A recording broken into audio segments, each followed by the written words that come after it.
बिस्मिल्लाहिर्रहमानिर्रहीम, अस्सलाम वालेकुम। पाकिस्तान और दुनिया भर में देखने और सुनने वालों को अब्दुल कादिर का सलाम। बजट, यौम आशूरा और लॉन्ग वीकेंड ये सब कुछ गुजर गया। अब कल से एक अहम हफ्ता शुरू होने वाला है, ख़ासतौर पे पाकिस्तान तहरीक इंसाफ के लिए, क्योंकि बैक टू बैक 2-3 अहम चीज़ें होने जा रही हैं। एक तो कल सबकी नज़रें रहेंगी इस्लामाबाद हाई कोर्ट की जानिब, क्योंकि 2 high profile cases court room number 4 और कोर्ट रूम नंबर 1 में क्या होने जा रहा है, इसकी तफसीलात आपके सामने रखते हैं। फिर मीनवाइल PTI ने अपने कुछ नौजवानों को मैदान में उतारने का फ़ैसला किया, उस हवाले से लिस्टें भी आज जारी कर दी गई हैं, वो भी सिचुएशन आपके सामने रखनी है।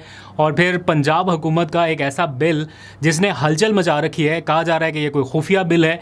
आज ऐवान में जब बहस हुई इस मामले पे, तो स्पीकर साहब भी हैरान रह गए कि ये बिल आया कब। उनके इल्म में ही नहीं है कि ये बिल ले भी हो गया, यानी ऐवान में पेश कर दिया गया, लेकिन स्पीकर को इस बारे में मालूम नहीं था। तो ये बड़ी हैरानकुन सूरत हाल है, और इस बिल के ऊपर बहस क्यों हो रही है वो भी ज़रा जानेंगे। और खैबर पख्तूनख्वा असम्बली की जानिब भी रुख करेंगे, जहाँ से आज एक और माजरत आई है। कल स्पीकर ने माजरत की थी, आज स्पीकर से कोई और माजरत कर रहा है। ये सारी एक एक करके तफसील आपके सामने रखते हैं, लेकिन पहले आ जाइए ज़रा चंद घंटों बाद जो होने जा रहा है, जिसके ऊपर सबकी नज़रें हैं, और वो है इस्लामाबाद हाई कोर्ट में इमरान खान से मुतालिक 2 हाई प्रोफाइल केसेस। 29 जून उसकी तारीख मुकर्रर की गई है। 2 केसेस हैं, एक कल सुबह 9 बजे, एक 11 बजे, जिसके लिए सारे MNAs MPs को एक बार फिर से बुलाया जा रहा है कि इस्लामाबाद हाई कोर्ट पहुँचें, क्योंकि बहुत अहम नौइयत के ये केसेस हैं। इन दिनों में जब इस्लामाबाद हाई कोर्ट में केसेस लगते हैं तो PTI के लोगों को कोई बहुत ज़्यादा उम्मीदें नहीं होती कि कोई उनको खातिर खा रिलीफ मिल जाएगा, लेकिन ये इसलिए अहम है क्योंकि ये पहला केस जो है जिसमें इमरान खान की कैद तन्हाई ख़त्म करने के हवाले से अदालत से दरख्वास्त की गई थी कि कोई मुनासिब हुक्मनामा जारी किया जाए। वो केस जैसे ही परसों अलीमा खान साहिबा ने वो दरख्वास्त दायर की है, और कल रात वो केस समाअत के लिए फ़िक्स हो गया, और कल सुबह उसकी समाअत होने जा रही है। यानी बहुत तेज़ी से ये 2-3 चीज़ें हुई हैं। इसमें बार बार अलीमा खान की जानिब से ये कहा जा रहा था कि हमें ये कहा गया है कि एक दरख्वास्त दायर की जाए और फिर देखते हैं आपकी मुलाकात करा दी जाएगी। तो एक दरख्वास्त दायर करने के हवाले से उन्हें बार बार कहा जा रहा था, लेकिन जेल सुपरिटेंडेंट को उन्होंने ये दरख्वास्त इस्लामाबाद हाई कोर्ट में दायर कर दी। अमूमन उनकी दरख्वास्तें इतनी जल्दी फ़िक्स नहीं होती, लेकिन ये जैसे ही दायर हुई है जल्दी से फ़िक्स हो गई, और कल इसकी समाअत भी होने जा रही है। तो कोर्ट रूम नंबर 4 होगा, जस्टिस खादिम हुसैन सोमरो जज होंगे, और सुबह 9 बजे इस केस की समाअत होने जा रही है। इसमें ये मुतालबा किया गया है या दरख्वास्त की गई है अदालत से कि वो इमरान खान की कैद तन्हाई ख़त्म करने के हवाले से कोई मुनासिब ऑर्डर जारी करे, क्योंकि 36वां हफ्ता शुरू हो गया, उनसे किसी की मुलाकात नहीं हो रही। इसमें और भी बहुत सारी चीज़ें लिखी गई हैं, वो मैं कल के व्लॉग में डिस्कस कर चुका हूँ कि कैसे सलमान सफदर की मुलाकात का हवाला भी दिया गया कि इमरान खान ने उन्हें क्या तफसीलात बताई। ये सारा इस दरख्वास्त का हिस्सा बनाया गया है। अब कल इसके ऊपर कोई एतराज़ लगेगा या कोई मुनासिब हुक्मनामा जारी हो सकता है, इसके ऊपर ज़रा नज़र रहेगी। दूसरा, इमरान खान की जो अलकादिर ट्रस्ट केस के हवाले से मरकज़ी अपील है, जिसमें ऐसा लग रहा है कि इस्लामाबाद हाई कोर्ट ये मामला आईनी अदालत की जानिब भेजने वाली है, उसकी समाअत होने जा रही है। 2 रोज़ बाद अदालती छुट्टियां हो जानी हैं 1 जुलाई से, तो 29 जून यानी कल का जो दिन है वो अहम रहेगा कि इस्लामाबाद हाई कोर्ट कोई ऑर्डर तो नहीं पास करने वाली इस हवाले से। तो PTI के जो लॉयर्स हैं या उनकी जो टीम है, वो इस वक्त भी जब मैं आपसे बात कर रहा हूँ तो उनकी मीटिंग्स जारी हैं, सर जोड़े बैठी हैं कि कल वो क्या हिकमत अमली अपनाएं कि ये मामला कल किसी ऑर्डर की तरफ ना जाए, बल्कि एक आध तारीख और पड़ जाए, और इस दौरान वो इस्लामाबाद हाई कोर्ट के फ़ैसलों को सुप्रीम कोर्ट में चैलेंज कर सकें, क्योंकि उनके पास अब इमरान खान के दस्तखतशुदा वकालतनामे पहुँच गए हैं। तो कल का दिन भी PTI की लीगल टीम के लिए काफ़ी क्रूशल रहेगा। कोर्ट रूम नंबर 1 में चीफ जस्टिस और साथ में उनके एक साथी जज यानी 2 रुकनी बेंच सुबह 11:30 बजे इस केस की समाअत करेगा। तो इसके लिए भी PTI के लोग जो हैं वो कोशिश कर रहे हैं कि एक अच्छी प्रेजेंस जो है वो इस्लामाबाद हाई कोर्ट में रखी जाए। अब आ जाइए ज़रा वो जो मैंने आपको बताया कि PTI ने कुछ नौजवानों को मैदान में उतारने का फ़ैसला किया, वो है आज़ाद कश्मीर के इंतखाबात के हवाले से। अब लिस्टें फ़ाइनल होना शुरू हो गई हैं, इंतखाबात का वक्त करीब आ रहा है। साथ ही PTI ने लिस्टें अपनी फ़ाइनल कर ली, उधर पीपल्स पार्टी ने भी आज ही अपने कैंडिडेट जो हैं वो फ़ाइनल किए हैं। पाकिस्तान तहरीक इंसाफ की जानिब से जिन लोगों के नाम फ़ाइनल किए जा रहे हैं या शॉर्ट लिस्ट करके मंजूरी के लिए बैरिस्टर गौहर को भिजवाए गए हैं, उस पर बहुत सारे लोग तबसरा कर रहे हैं कि इनमें से अक्सरियत जो है वो नौजवानों की है, यानी नए लोग हैं, इलेक्टेबल्स इसमें शामिल नहीं है।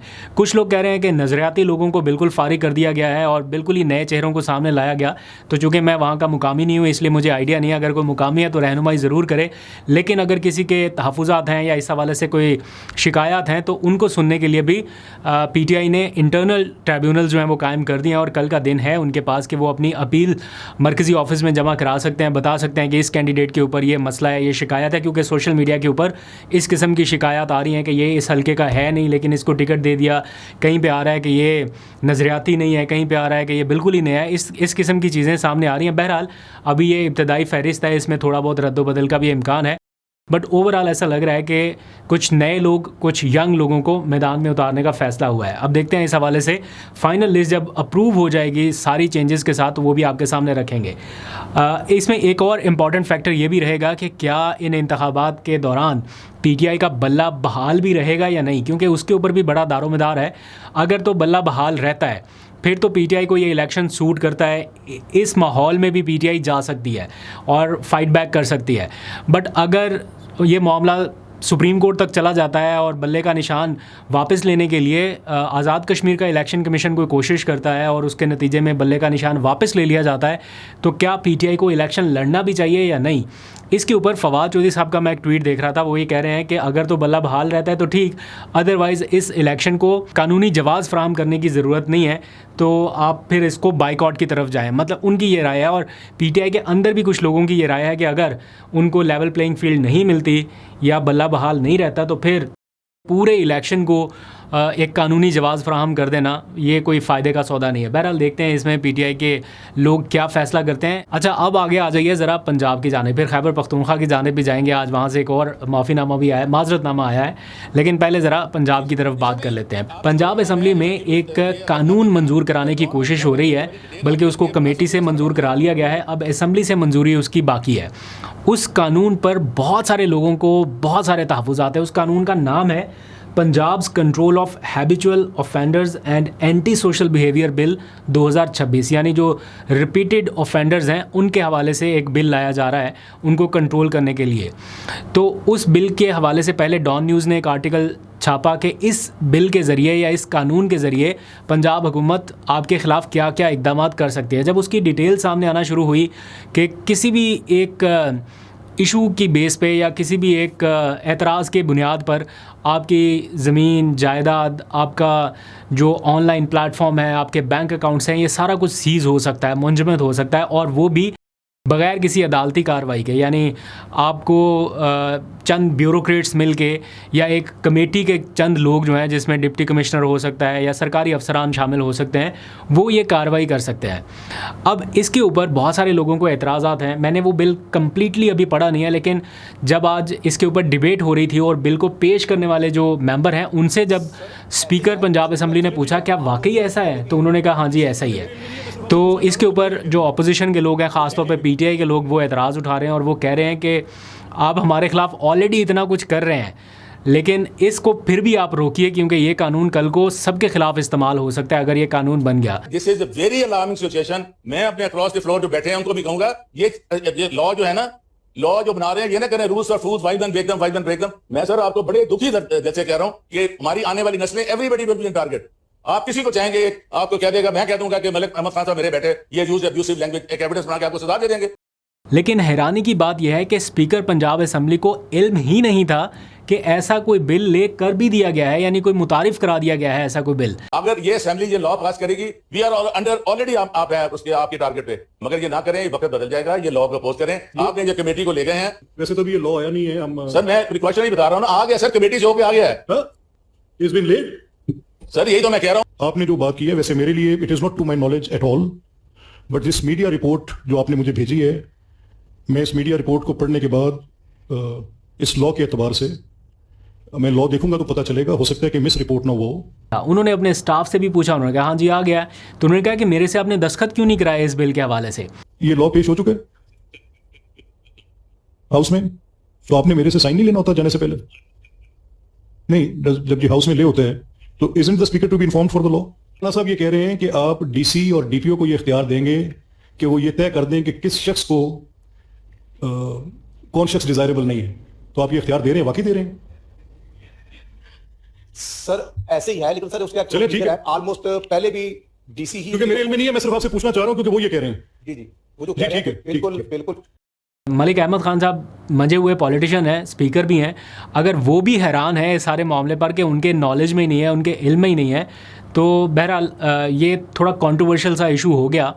अगर अदालतें मौजूद हैं, ऑलरेडी CCD भी मौजूद है और इतने इदारे हैं, बट स्टिल आपको एक और ऐसा कानून चाहिए जिसके ऊपर हर कोई आवाज़ उठा रहा है कि जनाब ये ठीक नहीं है, ये इस्तेमाल होगा और बहुत भयानक तरीके से इस्तेमाल होगा। तो इसके ऊपर काफ़ी ज़्यादा आवाज़ें उठ रही हैं। देखते हैं कि अब मलिक अहमद ख़ान या बाकी मेंबरान जो हैं वो इस चीज़ को किस तरह से डिफ़ेंड कर पाते हैं या किस तरह से एड्रेस कर पाते हैं, इसके ऊपर ख़ासी नज़र रहेगी। अच्छा, अब आ जाइए ज़रा खैबर पख्तूनख्वा असम्बली की जानिब। खैबर पख्तूनख्वा असम्बली में आज एक और माजरतनामा सामने आया।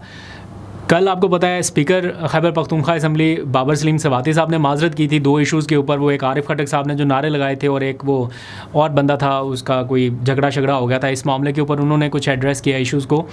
आज PMLN के एक रुकन हैं जलाल खान, उनकी सोशल मीडिया के ऊपर फुटेज काफ़ी वायरल है। वो असम्बली इजलास के दौरान अपनी नशिस्त पर बैठे वेप पी रहे हैं और उनकी वीडियो भी रिकॉर्ड हो गई। और फिर इस तरफ तवज्जो जब दिलाई किसी मेंबर ने स्पीकर साहब की कि जनाब ये देखिए क्या हो रहा है, और फिर स्पीकर साहब ने उनसे पूछा कि ये आप क्या कर रहे हैं, और फिर ये मामला थोड़ा सा वहाँ पे बढ़ा, थोड़ी डिबेट हुई और एट दी एंड फिर जलाल खान साहब ने बड़ेपन का मुजाहरा ज़रूर किया, लेकिन उन्होंने जो किया वो अच्छी हरकत नहीं थी। खैर, उन्होंने माजरत की पूरे ऐवान से कि अगर उनकी इस हरकत से ऐवान का तकद्दुस पामाल हुआ, जो कि ऑब्वियसली पामाल हुआ।